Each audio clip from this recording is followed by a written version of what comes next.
بەڕێز سەید یونس سوپاس بۆ ئەم دەرفەتە بۆ پرسیارە دەست پێ دەکەم ئایا ئەم ڕێککەوتنە دەکرێت کاریگەریە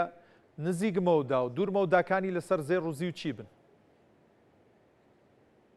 بلا گەلە بخێر هاتن ڕێ سڵاو بۆتە و بۆ کادرێتە ئەوەی شوێری هاتینە بێرە ئەز مێهوان کردم و بۆ بینەرێتوە بجا ئەو دا بۆ خەلکێکی جارێک دی ئەم ڕوونکین جارادیژی مەگوت ئەماشەپێدا مەگوت وەختێ بتە هەڤدە هەیبێ فیدرالی ئەمریکی دێ بریارێ دەتن و کیڤن وارش ئەو دێ سەرسوڵتا فیدرالی ئەمریکی بەنقا فیدرالی ئەمریکی بێجا کادێ چ بێژتن بێجا دوهی قلت ام اسعار فايده تثبيت كر وقلت ام دي تشدبت حتى سعر صالح ام دي سحكيني بس تشدبت ام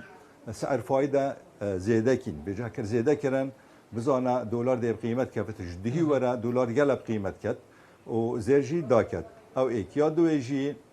برخد دهي داكت بيشتنجي بشبه ترامب توقيع كر او بجن صيغه تفاهم قال ايراني بجا وقت التوقيع كر زیر گران بی جاردی دا کتبه بگابه تقریبا اون سازری 4000 و تقریبا 241 کایه بگابه و جوش بر هنده هدی یعنی هر ساعتك 2 ساعات تقریبا 10 رقم جيت خواري وجا حتى جاردي جي وكي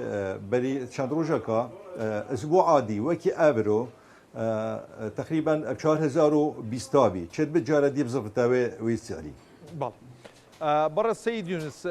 ئەم دابەزینەی زێر بەردەوام دەبێت یاخود هیچ هۆکارێکەیە بەرزی بکاتەوە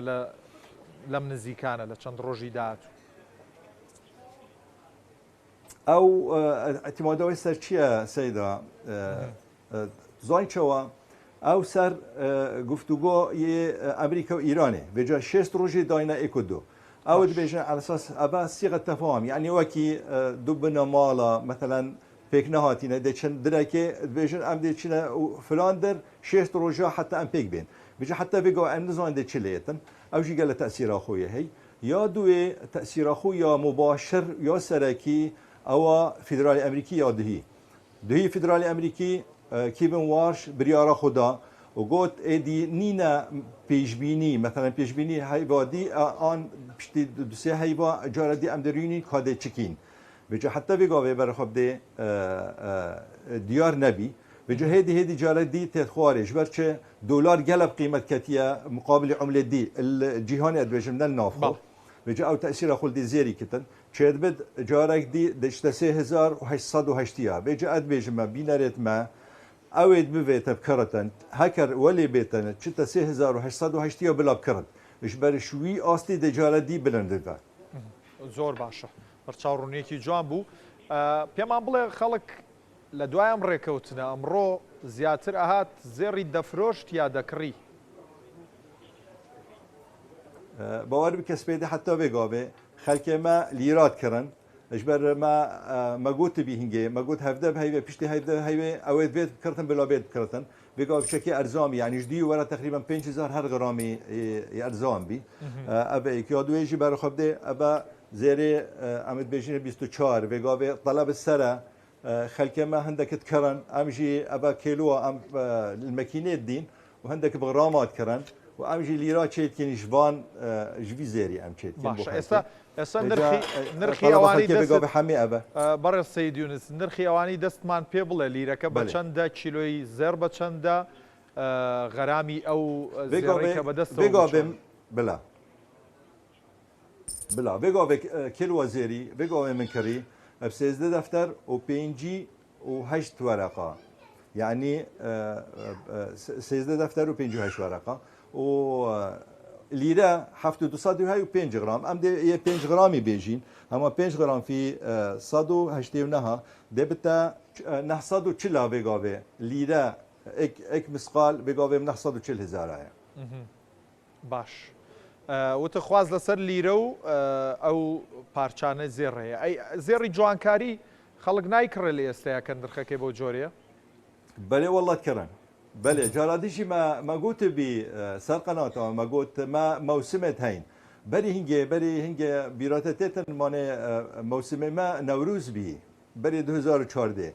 وقابه موسم ما يبدل بي موسم كيبا بري جاجنا أبيك موسمك دي ما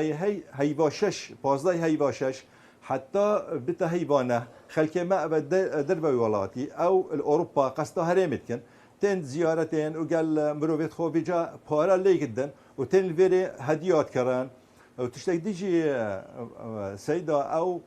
بخو الويري تشتت في الكلوري وكيما كردا كس الويري ناكته بيجا تن فيري بخو تشيتكن قايشان حمايلوكن رختن تشتي وصا الفيري بخو تشيتكن بعضاً كان الويري تشتي وصا الأوروبا نينا تشتت نازك وعيارتوان قال كامل الويري هنا بيجوش برهندي خلك ما دربا ولاتين قصدا هرمت كان يعني بيجا بها كرتوكشيا بازاري سحكي تقريبا 5 صدى او دربا ولاتي هاتيش المانياش نرويج وان دولتا تين قصدا هرمي كرين بيجا او زيريت كران